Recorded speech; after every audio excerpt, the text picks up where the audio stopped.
In this video, I want to explain the difference between allowing your symptoms and ignoring your symptoms. If you've been my follower for some time, you notice that I don't use the word ignore because depending on where you learned English, some people may misinterpret that word, they may use it wrongly.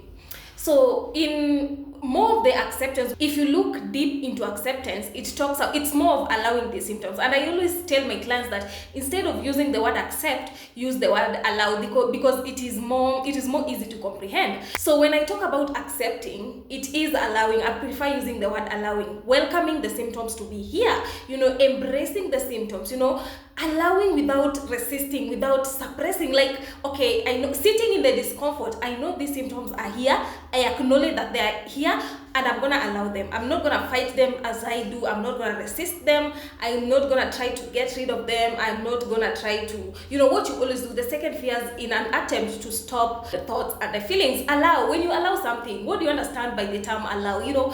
Welcoming them. Okay, be here with me. I know you are here. Be here with me. But when it's ignoring, ignoring sounds like, first of all, you don't want to acknowledge that they are here.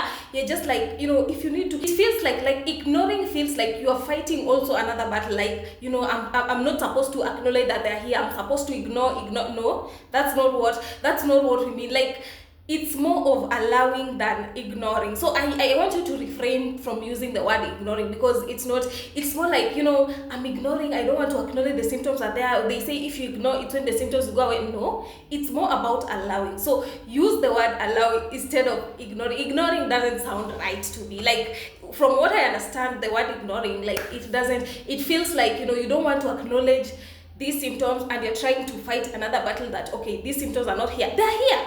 It's the same as a heartbreak. When you love someone and they heartbreak you, like, it hurts bad. And the way to get over a heartbreak is not to pretend that you're not feeling hurt. It hurts. The feelings are there. You feel like you feel like crying, but you acknowledge that you're feeling this way. For you to be able to get over this heartbreak, you acknowledge that you're feeling this way and learn to sit with that pain. That's allowing. Learn to sit with that discomfort. Learn to sit with that pain. So if you are confused between, allowing related to the heartbreak, you need to sit with the pain, you need to sit with this discomfort, you need to sit with the emotions, you need to sit with the symptoms. That's allowing. But ignoring doesn't sound right. It feels like, it's not here, but it's here. So that's the difference between allowing and ignoring.